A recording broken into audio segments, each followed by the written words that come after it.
자기 수익의 소망이 끊어진 것을 보고 바울과 실라를 붙잡아 장터로 관리들에게 끌어갔다가 상관들 앞에 데리고 가서 말하되 이 사람들이 유대인인데 우리 성을 심히 요란하게 하여 로마 사람인 우리가 받지도 못하고 행하지도 못할 풍속을 전한다 하거늘 우리가 일제히 일어나 고발하니 상관들이 옷을 찢어 벗기고 매로 치라 하여 많이 친 후에 옥에 가두고 간수에게 명하여 든든히 지키라 하니 그가 이러한 명령을 받아 그들을 깊은 옥에 가두고 그 발을 착고에 든든히 채웠더니 한밤중에 바울과 실라가 기도하고 하나님을 찬송하며 죄수들이 듣더라. 이에 갑자기 큰 지진이 나서 옥토가 움직이고 문이 곧 다 열리며 모든 사람의 매인 것이 다 벗어진지라. 간수가 자다가 깨어 옥문들이 열린 것을 보고 죄수들이 도망한 줄 생각하고 칼을 빼어 자결하려 하거늘 바울이 크게 소리질러 이르되 내 몸을 상하지 말라. 우리가 다 여기 있노라 하니 간수가 등불을 달라고 하며 뛰어들어가 무서워 떨며 바울과 실라 앞에 엎드리고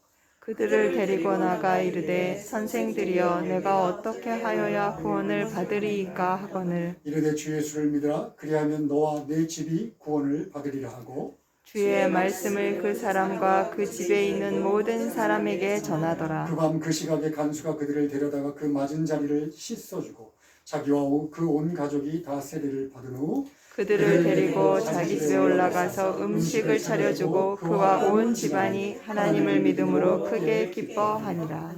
아멘. 오늘 설교 제목은 믿음, 예수님과 함께라는 제목으로 설교를 진행하겠습니다. 우리가 계속 보고 있지만 이제 루디아의 집을 중심으로 빌립보 전도를 계속하고 있던 바울은 귀신 들려서 점을 쳐가지고 주인들에게 큰 소득을 안겨주던 그 여종을 귀신에게서 해방시킵니다. 그런데 이 소식은 돈을 벌던 주인들한테는 아주 나쁜 소식이었어요. 화가 나가지고 이 두 사람을 붙잡아서 특별히 바울과 실라를 붙잡아서 이제 관리들에게 고발하고 관리들은 그 고발을 듣고 이들을 아주 많이 쳤다 그래요. 굉장히 많이 때렸던 모양이에요. 많이 쳐서 그리고 발에다 착고를 채우고 깊은 감옥에다가 집어넣습니다. 그런데 참 인간적인 시선으로 보면 어때요? 굉장히 절망적이잖아요. 그런데 오늘 찬양 보면 그들이 기도하고 찬양했다 이렇게 되어 있어요. 그것도 뭐 그냥 조그맣게 이렇게 한 게 아니라 죄수들이 다 들을 정도로 아주 당당하게 기도하고 찬양했다 이렇게 쓰여 있습니다. 그때 성령께서 역사하시고 터가 흔들리고 옥문들이 다 열려요. 그러니까 이제 간수가 그걸 보고 자다가 깨서 그걸 보고 칼을 빼서 자결하려고 합니다. 왜냐하면 그 당시 로마 법에 의하면 자기가 지키던 간수가 도망을 가잖아요. 자기가 지키던 죄수가 도망을 가면 그 죄를 똑같이 받든가 자기가 아니면 사형을 당해야 됐어요. 그러니까 난 죽었구나 그러고 자살하려고 했던 거예요. 그랬더니 바울이 그를 저지하면서 우리가 다 도망가지 않았다. 그러니까 깜짝 놀라고 들어가서 바울에게 내가 어떻게 하면 구원을 받겠습니까? 물어봐요. 그랬더니 주 예수를 믿어 그러면 너와 네 집이 구원을 받을 것이다 라고 복음을 전하고 이에 간수와 그 집이 전부 예수를 믿었다. 그리고 굉장히 기뻐했다. 라는 것이 오늘 우리가 읽은 본문입니다. 참 이들의 믿음을 보고 있으면 와 바울과 실라 대단하다 라는 생각이 들어요. 어떻게 그런 상황 속에서 기도하고 찬양할 수 있지? 참 도전이 되는 것도 사실입니다. 그런데 한편으로는 이런 생각, 우리들하고 다른 세상에 살고 있는 것 같아. 우리들하고는 다른 어떤 특정한 사람, 또 성령께서 역사하셔야 되는 사람들의 믿음의 기록 아닌가? 이래서 힘이 빠지는 것도 사실입니다. 그런데 저는 설교를 준비하면서 여러 번 반복해서 읽고 또 자료를 준비하고 하면서 이것은 어떤 특정한 사람의 특출한 믿음을 얘기하고 있는 것이 아니라 예수 믿은 우리들, 저나 여러분처럼 평범하게 그지없는 사람들도 반드시 그들에게도 일어나야만 하는 믿음의 실체라는 것을 깨닫게 됐습니다. 그래서 그것을 한번 여러분들과 한번 나누고 싶어요. 자, 바울과 실라는 도대체 어떻게 해서 이런 믿음을 우리들에게 보여주는 걸까요? 여러분 깊은 감옥이라고 그러는데 로마 시대엔 감옥이 두 개로 나눠져 있어요. 그러니까 일반 잡범들이 들어가는 감옥, 그리고 그 안에 더 지하로 파가지고 깊게 있는 곳이 중범죄나 사형수들이 들어가는 감옥이에요.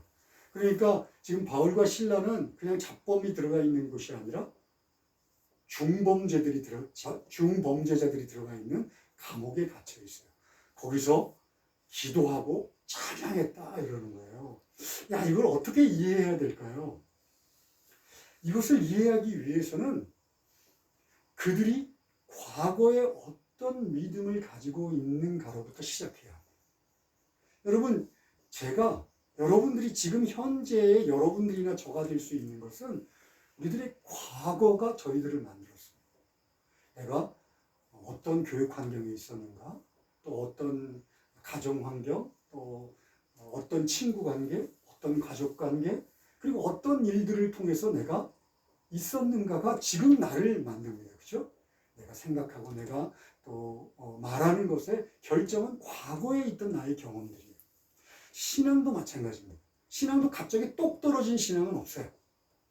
내가 과거에 어떤 교회에서 신앙생활을 했는가, 얼만큼 무엇을 중요시 여기는 교회에서 예배를 드리고 그리고 훈련을 받고 성도들과 교제를 나누며 내가 신앙생활을 했는가, 내가 말씀을 어떻게 받고 그 말씀에 어떻게 반응했는가, 이것이 지금 나의 신앙입니다.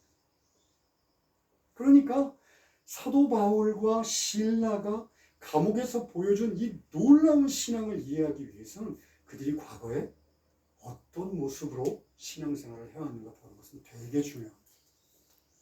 우리 신라는 그렇게 정보가 많지 않아요. 그러니까 정보가 많이 나와 있는 우리 바울을 한번 봅시다.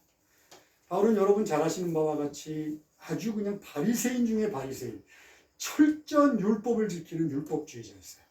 그래서 막 예수님 믿는 제 교회를 박해하기 위해서 다메섹으로 가는 도중에 찬란한 빛으로 찾아오신 예수님을 만납니다. 그 빛이 얼마나 강했던지 시력을 잃어버려요. 그래서 3일간 시력을 잃어버립니다. 그런데 이제 아나니아라고 하는 사람이 안수함으로 눈에서 비닐 같은 것이 떨어지고 육체의 눈이 뜨이는 순간 그의 영적인 눈도 뜨입니다. 그래서 이제부터는 내가 예수 그리스도를 전하며 살겠다. 그래갖고 바로 예수 그리스도를 전하며 살기 시작해요. 그리고 또 아라비아 사막에 가서 철저하게 3년 동안, 3일도 아니에요. 사막 속에서 3년 동안 자기가 알고 있던 그 풍부한 말씀들이 정말 진리라는 것. 그 말씀들이 가리키고 계신 분이 바로 예수 그리스도라는 것을 확인합니다. 그리고 비시디아 안디옥에서 바나바와 함께 또 목사로서 시무를 합니다. 그곳에 교회에서 파송을 받아서 제1차 전도여행을 가고 그 전도여행에서 놀라운 기적을 베풀어요. 그죠? 복음을 전할 때마다 사람들이 예수 믿고 돌아오는 수많은 사람들을 또 보기도 합니다. 2차 전도여행 때는 어땠죠? 마케도니아로 가라는 환상도 봐요. 그리고 감옥에 갇히기 전에는 좀 전에 자기가 예수 그리스도의 이름으로 명하노니 딱 그랬더니 귀신이 확 떠나가는 기적도 체험합니다. 이런 놀라운 그의 기적들과 믿음의 행위들과 그 모든 것들이 그의 신앙을 형성하고 있는 거예요. 그런데 자칫 우리가 그것만을 봐서는 정말 중요한 그의 신앙을 형성했던 하나를 놓치게 돼요. 그것이 뭐냐면 예수 그리스도라고 하는 이 언약 신앙의 기초에 있는 그의 믿음이에요. 여러분, 믿는다고 하는 것은요, 이 세상에 그냥 맹목적인 신앙들도 얼마나 많은지 말아요. 여러분, 샤머니즘 가가지고선 그런 깊은 우물 같은 데다가 손을 막 비는 사람들도 믿습니다. 믿기 때문에 하는 거예요. 우상들에게 섬긴다든가 샤머니즘적인 맹신을 한다든가 지금 이단들에게 빠져서 그들에게 모든 것을 다 희생하는 사람들도 다 믿는 겁니다. 믿음은 이렇게 어리석은 맹신일 수 있어요. 그리고 성경의 요한계시록이나 이런 데 나와 있는 것처럼 그렇게 사탄이나 우상들이나 귀신을 섬기고 있는 것도 충분히 기적을 체험하고 기적을 또한 행한다 라고 쓰여 있습니다. 그러니까 우리들이 말씀의 기초에 있는 언약 신앙이라고 하는 말씀에 기초한 신앙이 아니고 그저 우리들 마음대로 믿는 거라면 그것은 하나님과는 아무런 관계가 없습니다. 그럼 언약 신앙이라는 뭘까요? 언약 신앙. 이 언약 신앙이라고 하는 것은 이 성경에 약속되어 있는 말씀이 하나님의 약속의 말씀이 그대로 이루어진다는 것을 믿는 것을 언약 신앙이라고 합니다. 언약, 약속하셨다는 거예요. 하나님이 약속하신 이 약속의 말씀들이 그대로 내 삶 속에서 그리고 인류의 역사에서 이루어집니다 라고 고백하는 신앙, 이것을 우리는 언약 신앙이라고 해요. 그리고 이 언약 신앙은 하나님의 약속의 말씀들은 마치 돋보기가 쭉 한 곳에다가 초점을 맞추는 것처럼 한 곳에 초점을 쫙 맞추고 있습니다. 그게 바로 예수 그리스도예요. 구약, 신약을 구약과 신약, 이 성경을 구약과 신약으로 나누는데요. 구약은 앞으로 오실 예수님에 대한 예언의 말씀들입니다. 약속의 말씀들이에요. 예수님께서 이렇게 오실 거야. 참 메시아가 오시면 이런 일들이 있을 거야. 라고 하는 것에 약속의 말씀이 구약입니다. 신약은 그 약속의 말씀이신 예수님이 이 땅에 오셨어. 라고 하는 증거입니다. 그리고 또 하나, 다시 마지막 때가 되면 오실 것이야 라고 하는 것이 쓰여 있습니다. 이 약속을 있는 그대로 믿는 것을 우리가 언약신앙이라고 해요. 그러니까 사도 바울이 수많은 기적들을 행하고 자신이 청년의 때에 정말 열심히 하나님을 믿고 또 율법을 철저하게 지키고 말씀을 충분히 배웠고 또 선교의 과정들을 통해서 성령께서 하시는 역사들을 통해서 그가 깨달은 것이 있어요. 뭐냐면 하나님의 약속의 말씀이 신실하다. 그 약속의 말씀이 바로 예수 그리스도를 통해서 성취되었구나. 이 확신을 끊임없이 했어요. 그래서 그는 내가 예수 그리스도의 십자가 외에는 모든 것을 다 배설물로 여기겠다라고 얘기합니다. 이것이 바로 언약 신앙입니다. 여러분들의 신앙의 과거는 어떻습니까? 여러분들은 어떤 신앙의 과거의 경력들을 갖고 있나요? 처음 예수 믿은 분도 계실 것이고 아니면 신앙생활을 오래 하신 분도 계실 것이고 하지만 그 누구도 바울처럼 놀라운 기적을 행한다거나 또 풍부한 성경의 지식, 하나님의 말씀에 대한 지식을 갖고 있지 않습니다. 그렇죠? 혹시 바울만큼 나는 합니다라고 생각하시는 분 혹시 있으신가요? 없죠? 그런데 우리가 정말 이 언약 신앙의 기초에 있다. 나의 죄를 위하여 그리스도 예수께서 십자가에서 죽으셨고 그 예수 그리스도를 내가 만나고 내가 그분과 동행하고 그와 함께 살고 있습니다. 라고 고백하는 이 언약 신앙의 기초에 있다면 우리는 사도 바울과 하나님의 자녀된 신분, 즉 예수 그리스도를 통하여 그리스도와 함께한 하나님의 상속자라고 하는 신분, 그 의로운 신분에 있어서는 조금 더 차이가 없어요. 로마서 8장 16절에서 얘기하고 있는 것처럼 예수 믿은 우리들의 영혼과 성령께서 네가 자녀이면 상속자, 곧 그리스도와 함께한 상속자라는 것을 증언한다라고 얘기합니다.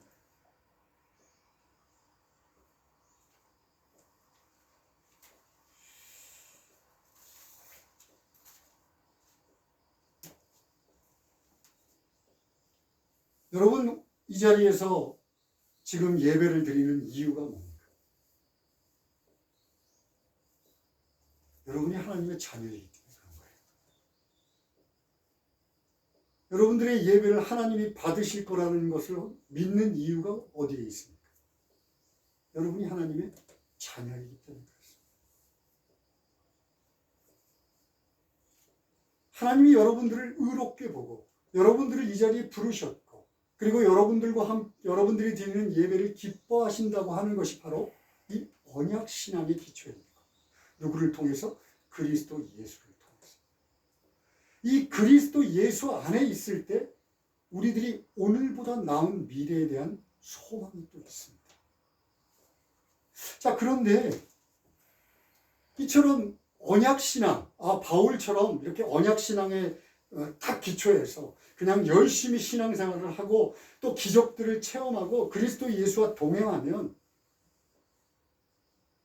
오늘 바울과 실라가 보여준 것처럼 감옥 안에서 저절로 찬양하고 기도하고 할 수 있는 걸까요? 내가 찬양하지 못하고 내가 기도하지 못하고 내가 어렵고 힘든 순간 사도 바울처럼 감옥에 갇히지는 못했지만 내 몸에 질병이 있고 내 사업이 잘 안 되고 있고 나의 관계가 끊어지고 힘들고 어려운 상황에 있을 때 내가 찬양을 못하고 내가 기도를 잘 안 나오는 이유는 사도 바울과 같은 그런 대단한 믿음을 갖고 있지 않기 때문일까요? 아까도 말씀드렸지만 예수 믿는 자들은 예수님과 동행하고 예수를 믿고 예수와 함께 살기를 원하는 사람들은 누구나가 다 언약신앙의 기초에 있다라고 제가 분명하게 말씀을 드렸어요. 도대체 어떻게 하면 이들과 함께 찬양할 수 있는 걸까요? 이들처럼 기도할 수 있는 걸까요? 고난 중에. 제가 아까도 처음 시작하면서 얘기했지만 믿음이라고 하는 것은 지적인 동의와 또 감정적인 감격함과 또 하나 빼놓을 수 없는 것이 의지라고 하는 요소. 많은 사람들이 예수 믿는다 그러면 생각하는 거, 그리고 내가 그것을 인정하는 거, 아니면 내 감정적으로 뭔가 뜨거워지는 거, 그리고 믿음은 교회에서 얘기하는 거 보니까 내가 뭔가를 하는 게 아니라 가만히 있으면 그냥 감이 뚝 떨어지는 것처럼 하나님이 부어주시는 거, 이렇게 생각하는 경향이 굉장히 많습니다. 물론 일부는 맞습니다. 성경을 이해하고 성경을 보는 것 지적인 활동이에요. 그리고 하나님 사랑합니다라고 하는 사랑의 그 감정은 감정입니다. 틀림없이. 그리고 믿음, 구원이라고 하는 것은 틀림없이 하나님이 거저주시는 선물이기도 합니다. 그리고 이런 제가 지적인 활동, 감정적인 얘기들이 이 머릿속에만 멈추는 것이 아니라 그것이 정말 신앙이 되기 위해서는 우리들 30cm를 내려와서 내 마음을 장악해야 된다고 몇 번씩 얘기했습니다. 마음을 장악한다는 것은요, 감정적으로 뜨거워졌다는 개념이 아니라, 그래, 내가 이제 의지를 가지고 내 삶을 변화시키고자 하는 의지를 가지고 나의 신앙을 스스로 능동적으로 적극적으로 드러내겠다고 하는 것을 얘기합니다. 그냥 가만히 있으면 하나님이 뚝 다 떠서 내 입에 넣어주는 것이 아니라, 어린아이들도 태어났을 때 처음에는 부모가 다 해주잖아요. 그런데 아이들이 크면서 이제 20, 30대는 아이들이 여전히 입 벌리고 엄마 밥 줘 라고 한다면 얼마나 끔찍하겠습니까? 우리들의 신앙도 성장하면서 우리들의 의지를 통해 우리들의 믿음을 드러내야 합니다. 오늘 본문에서 바울과 실라가 보여주던 기도와 찬양이 바로 그거예요.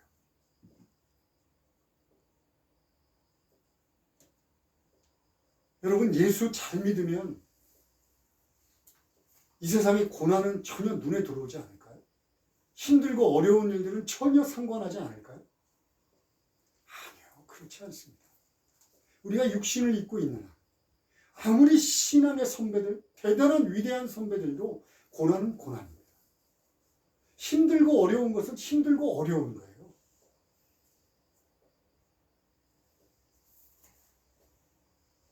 여러분, 믿음이라고 하는 것은요, 내가 지금 분명 처해져 있는 고난을, 또 고통스러운 상황을 망각하게 만드는 아편이나 마약이 아닙니다.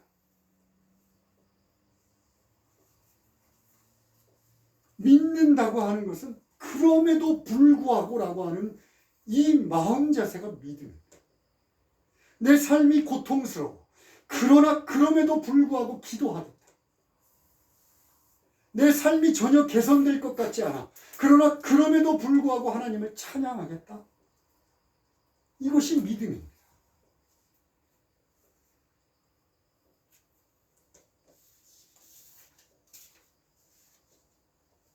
사도 바울과 실라는요, 고통스러운 상황이, 나는 여기가 너무 편해, 너무 좋아, 전혀 힘들지 않아, 그래서 그걸 감사드리는 찬양과 기도를 드렸던 게 아니에요.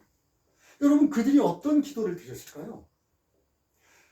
성경에 기록되어 있지 않기 때문에 어떤 기도를 드렸는지 정확하게는 알 수 없지만, 그들이 예수 그리스도와 동행하기를 기뻐했고 예수 그리스도의 제자로 살기를 아주 기뻐했던 사람들이라는 걸 봐서, 예수 그리스도가 십자가의 죽음을 앞에 두고 겟세마나에서 드렸던 그 기도를 통하여 그들이 어떤 기도를 드렸는지 엿볼 수 있을 거라고 저는 확신합니다.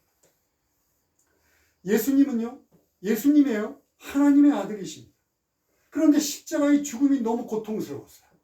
앞으로 닥쳐올 그 십자가 위에서 겪어야 할 그 고난이 너무나 힘들었어요.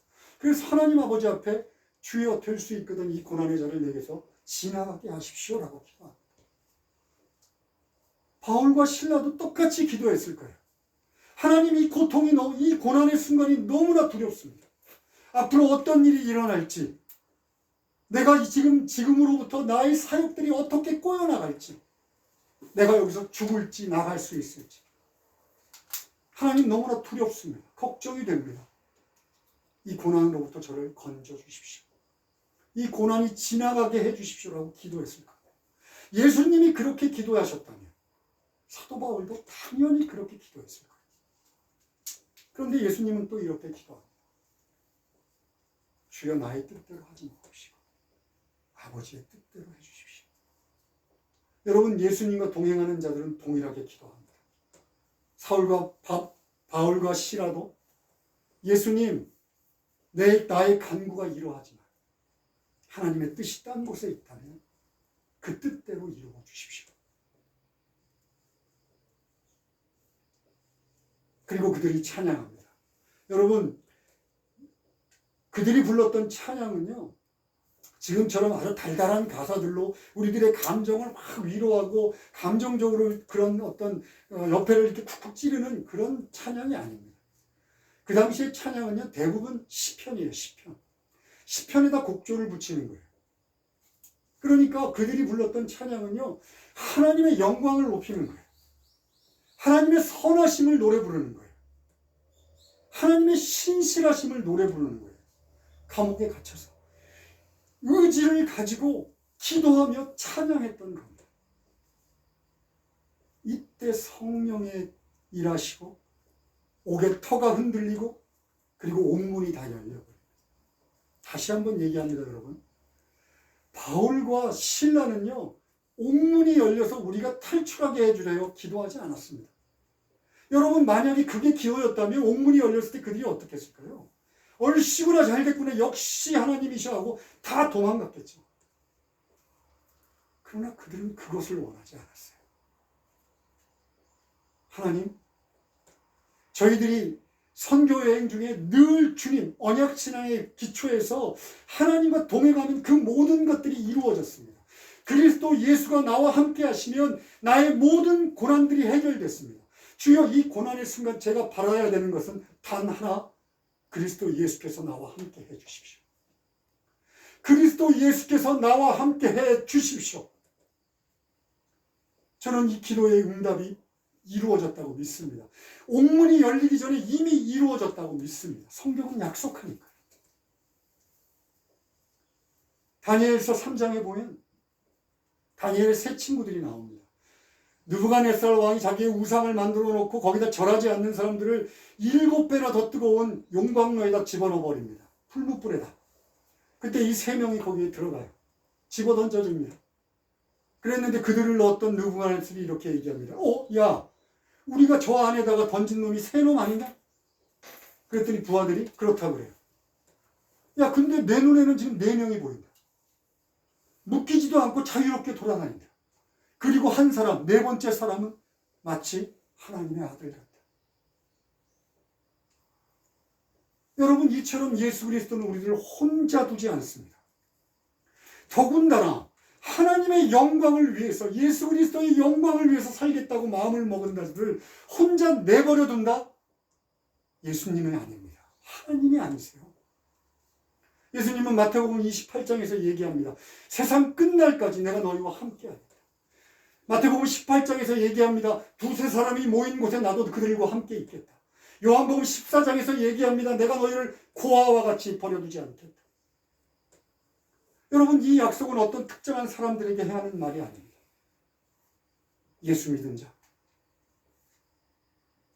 예수 그리스도를 만나고 예수 그리스도와 자신의 구주임을 고백하고 예수 그리스도와 동행하기를 원하는 모든 자들에게 약속하신 예수님의 약속입니다.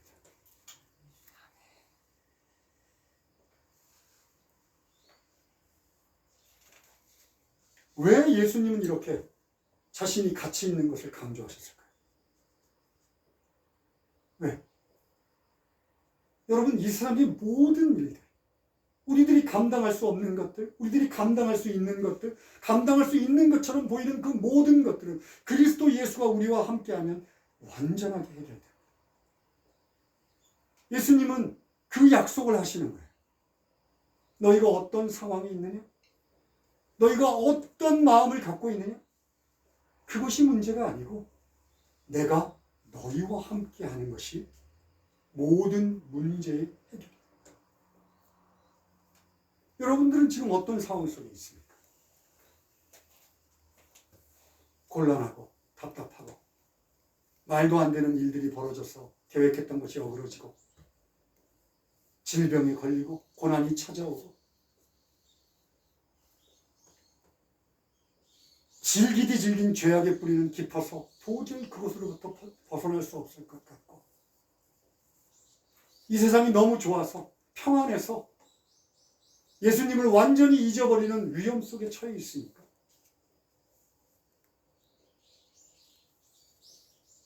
여러분, 예수 그리스도만 여러분들의 해결책입니다. 예수가 여러분들과 함께할 때만이 그 일들이 해결될 수 있습니다.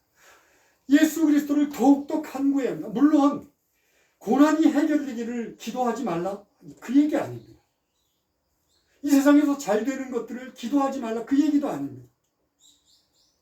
그러나 그것보다 더 예수의 임재를 사모하라는 얘기입니다. 나의 고난이 해결되는 것보다 더 열심히 기도해서 예수님 이곳에 와주십시오, 나와 함께 동행하십시오라고 기도하라는 얘기입니다. 나의 입을 열어 나의 말씀을 통해 찬양하라는 얘기입니다.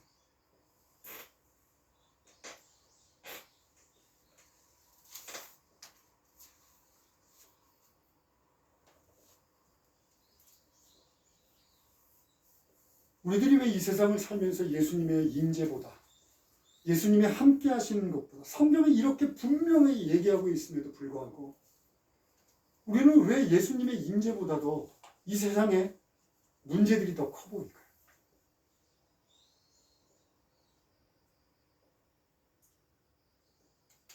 이 세상의 유혹들이나 이 세상에서 해야 될 일들이 훨씬 더 커 보일까요? 여러 이유를 핑계를 댄다 해도요, 단 한마디예요. 불신앙, 믿음 없습니다.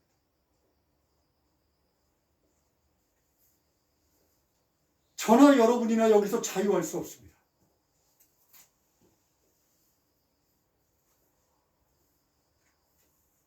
언약신앙이라고 제가 얘기했습니다. 하나님의 약속의 말씀이 성취될 것을 믿는 것. 그 약속의 성취는 예수 그리스도한테 있고 예수 그리스도와 함께 동행하는 것만이 그 언약신앙이라고 얘기했는데 저나 여러분이나 그것보다 더 중요한 것들이 있습니다. 그리고 여러 핑계를 댑니다. 자신의 고난을 과장하기도 합니다. 안 되는 이유들을 늘어놓습니다. 그러나 단 한마디, 불신앙.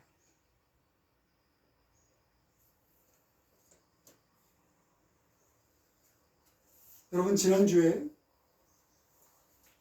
점을 보는 것이 우상을 숭배하는 일이라고 제가 말씀드렸어요. 미래가 두렵기 때문에 또 그 두려운 미래를 자기 욕심대로 컨트롤하고 싶은 마음 때문에 점을 본다, 그런데 이 점을 보는 여종을 그 귀신의 압제에서 해방시켰다는 이유 때문에 지금 바울과 실라가 감옥에 갇혔습니다. 그런데 그들이 보여주는 이 언약신앙이야말로 점 보는 이 행위와 완전히 반대점에 서 있는 바른 믿음. 왜냐하면 이 언약신앙만이 우리들이 알지 못하는 미래를 소망의 눈으로 바라볼 수 있게 하기 때문에 그렇습니다. 나의 삶 속에서 지금까지 약속을 지키신 하나님, 은혜로 나를 지키셨던 하나님, 나를 구원하시고 나의 모든 필요를 채우셨던 하나님이 여전히 변함없이 성실하시고 신실하게 나의 미래를 책임지실 거라는 이 언약신앙, 그리스도 예수와 함께 동행할 때 우리에겐 소망으로 다가옵니다. 세상이 두렵고 내 욕심대로 되지 않을지 모르지만 가장 선하신 것으로 주실 거라는 그 소망, 그 소망이 그리스도 예수 안에 있음을 믿는 믿음, 그것이 오늘 바울과 실라가 보여준 믿음. 감옥문이 열리든 감옥문이 닫히든 한 관수가 성령의 기적으로 터가 진동하는 그 기적으로 예수를 믿은 것이 아니라 어떤 환경에도 주님과 함께 동행을 기뻐했던 바울과 실라를 통해서 자신의 사명을 끝까지 감당하고자 했던 바울과 실라를 통해서 육신의 목숨을 건졌을 뿐만 아니라 영원한 생명을 얻었습니다.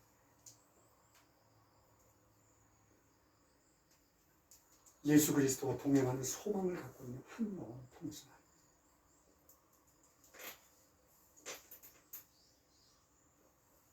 여러분들은 어떤 소망을 갖고 계십니까? 죽어서 천국 가는 소망. 너무나 좋습니다. 우리들이 갖고 있는 소망 중에 부활하여 천국 가는 것만큼 중요한 소망도 없을 거예요. 그런데 이게 전부라면 아마 예수님이 여러분들 예수 믿는 그 순간 죽여서 천국 데려가실 거예요. 그것이 최고라고. 여러분들을 이 땅에 남기신 이유는 뭡니까?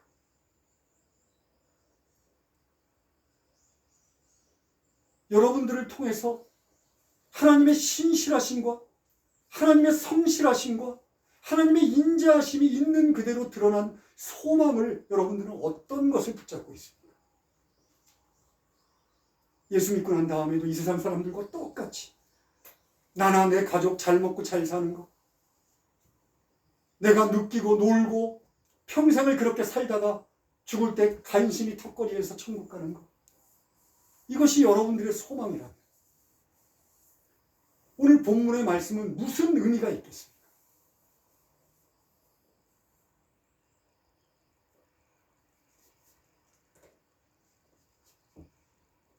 아까도 말씀드렸지만 믿음은 이 의지의 요소를 빼고는 생각할 수 없습니다. 정말 하나님께서 나의 소망이 된다면, 그리스도 예수께서 나의 소망이 된다면 그 소망을 붙잡고 살아가기 위하여 오늘 이 시간을 투자해야 합니다. 오늘 이 현재를 투자해야 합니다. 부디 그 은혜가 여러분들에게 충만히 임하기를 원합니다. 기도하겠습니다. 하나님 아버지, 이 부족한 자가 하나님의 말씀을 전합니다. 이 모자란 자가 성령의 감동으로 하나님의 말씀을 전합니다. 부디 하나님의 말씀이 그들의 심령에 새겨지게 해 주시옵소서. 하나님의 말씀이 뿌려져 열매 맺게 해 주시옵소서. 예수님의 이름으로 기도합니다. 아멘. 아멘.